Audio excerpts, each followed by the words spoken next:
I'm Aaron Baker from PhoneDog.com, and it's part 2 of a dogfight battle between the BlackBerry Z10 and the Google Nexus 4, designed by LG. In part 2, we'll figure it out and see which one is the ultimate must-have smartphone on the market, at least between these two. It's part 2 of a dogfight between BlackBerry and Google, and it starts right now.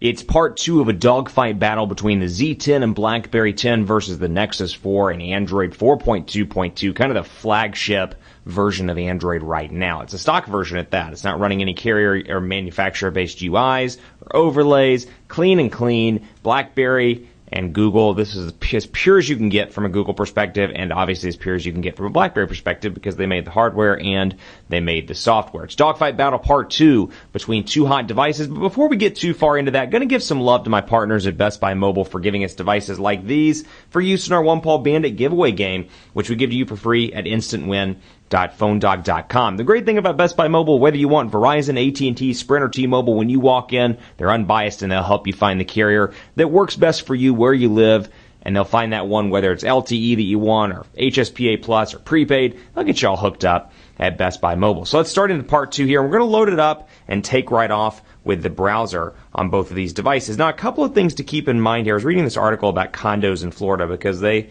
have been cheap for some time since the recession, and it's on my list of things to invest in. But that's what I was reading over on the Nexus 4. Over here, PhoneDog.com already loaded up. This is a 4G LTE device on Verizon. So Verizon promises speeds of at least 5 to 12 megabits per second on the download, 2 to 5 megabits per second on the upload, guaranteed as part of their 4G LTE. They obviously do have the largest footprint nationwide right now when it comes to 4G LTE network rollout. Then you've got this device over here, HSPA Plus on T-Mobile and on AT&T in the States. On AT&T, it maxes out at 21 megabits per second because that's as far as they really went before they went to LTE. T-Mobile, it maxes out at 42 megabits per second if you're in a market that supports it. So a little bit slower in most cases on the speed front, though I will say I've seen T-Mobile HSPA Plus speeds that are pretty fast and can in some cases beat LTE. So keep that in mind. Depends on where you're located, depends on the city, etc., etc. But got both of these loaded up. 4.2-inch display over here. Pinch to zoom, relatively responsive, and you can see some new browser tricks with bookmarks, history, new tab. Of course, I can add tabs, and you can see each time I add one, a new little number pops up. So I've got my Phone Dog tab,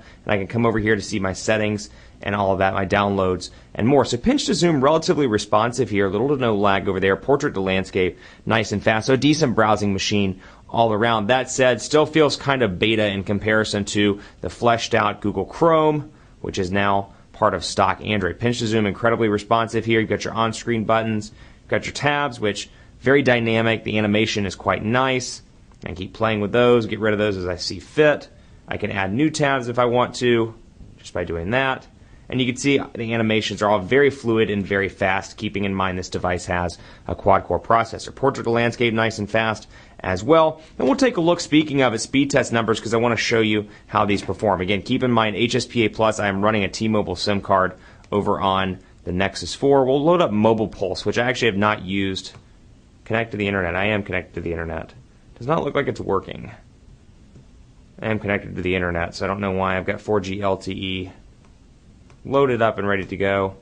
I don't know if it means Wi-Fi or what, but I guess we will hold off on that. I'll show you T-Mobile's HSPA Plus over here while I'm talking about the Z10 overall. And actually I need to talk about battery life on both of these devices anyway. 1,800 milliamp hour battery here. It does charge relatively quickly, which is a nice touch. And then over here you've got a 2,100 milliamp hour non-removable battery, which you can access just by pressing your two fingers down here with the new quick settings in Android 4.2.2. There it is, 53% remaining, as you can see right there. And then, of course, that's my normal notifications bar. And then there's my shortcut notifications bar with my information. And, of course, all the shortcuts that it thinks I use on a regular basis. 3.49 megabits per second is what it's showing in the downtown, or not downtown, but in the North Dallas area. And then upload 1.53 megabits per second. Just to give you a heads up on how Verizon applications look over here on the Z10, pretty much what you'd expect from an Android device, from the iPhone version of my Verizon Mobile. Pretty clean looking interface.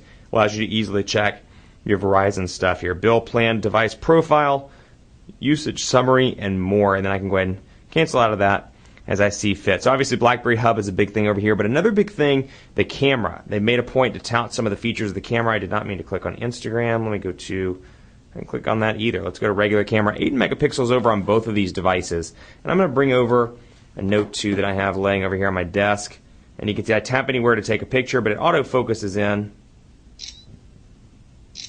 And I can take pictures relatively quickly on this device. Then I have this feature, which I particularly like, the faces shot, where let's say I'm taking a picture, I can go, and let's say, you know what, I moved it around pretty quickly. Somebody blinked, somebody moved their head. I can pick the one where everybody's smiling and hit OK, and it saves that picture. Like that feature quite a bit. And then, of course, you got your settings over here, detecting my faces. I'm going to delete that one because I want to show you these. Switch camera to the front facing. I can change aspect ratio, my scenes as well, between a couple of different options here. Action, whiteboard, night, beach, or snow. So if you're doing something like a soccer game, a football game, action's going to be the way to go over there. And then, of course, video camera and regular camera as well. So you've got that right here. Another cool thing over here, little panorama mode, but then also the photosphere is a big feature as well. Now, it's one of those things kind of cool to use in some cases. I can see it in select industries, but for the most people, it's going to be kind of a gimmicky feature, something you might not use on a regular basis, but you can kind of see what I'm doing here.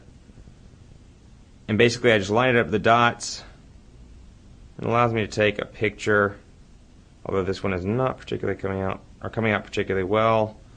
But I can continue to move around, and you get the idea here. I didn't mean to bump the camera, but you get the idea here as to what it's done thus far. Bam, bam, and you can kind of get an idea of what my photosphere, that is a terrible looking photosphere, but you kind of get the idea of what an image is supposed to look like. So I can go back here and take a look at my photosphere, rendering the panorama right now, and it's taking its sweet time. Rendering, which it probably should take a time to render that terrible picture, but rendering up right now. So a cool feature right there. Camera, I'm not honestly a huge fan of either camera on the Nexus 4 or on the Z10. I think in a lot of cases for me, my images a little bit washed out, a little bit of too much noise in each one of the shots. That said, overall I'd give the award to the Nexus 4. I find that it is a slightly better camera all around. Definitely some cool stuff here. Story Maker, and then you got the faces shot feature, which is nice.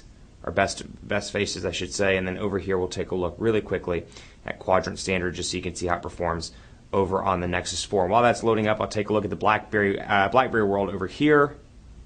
Shazam. I don't know if people still say that anymore, but Shazam. And then, of course, Twilight Saga loading up. I can search. I can find my categories as well. But again, keeping in mind it's an all touch-based operating system. It takes a little bit of time to get used to, but then once you get used to it, relatively easy to work with for the most part. Now, like I said, 1800 milliamp hour battery here, relatively quick to charge. Battery life not nearly as good as previous BlackBerry smartphones. So if you're somebody coming from an older BlackBerry, you want that same state-of-the-art battery life. Well, you're not going to get it over here because the trade-off comes by way of a bigger screen and by an HD display and 4G LTE.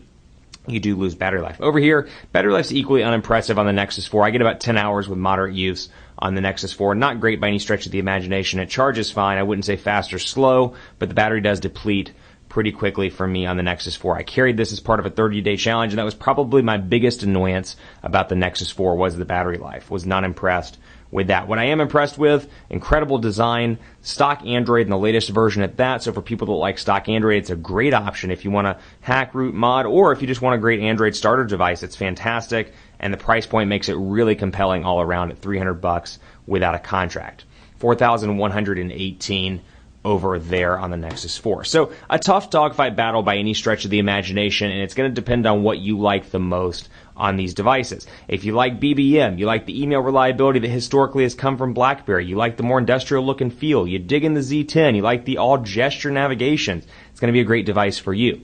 If you want stock Android, you want beautiful glass on your device, you want a low cost of entry full retail, the Nexus 4 is going to be your device. Ultimately, a winner has to be declared in the dogfight. So the winner of this dogfight, are you ready, is the Nexus 4. Nexus 4 wins the dogfight for a couple of different reasons. Low price point, $299, no contract, a great option for people. Whereas if you walked into a Verizon store and bought this no contract, expect to pay upwards of $450 and more, $450 to $600 for Z10. It's still got work to do. It's definitely by far the best thing BlackBerry's put out in some time. A fantastic revision. BlackBerry 10's got a lot to like. They need to continue to grow that app store, get it on multiple carriers, and then continue to develop the various form factors. I'd love to see the Q10. It's coming soon with a physical QWERTY keyboard. I think that's going to be great for people that are used to traditional BlackBerry, but want something that brings together a fusion of 21st century BlackBerry with the Z10, or with BlackBerry 10, but then brings together a keyboard from the BlackBerries of old. Should be a great device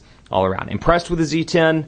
The award goes to the Nexus 4 for its combination of features, performance, and availability.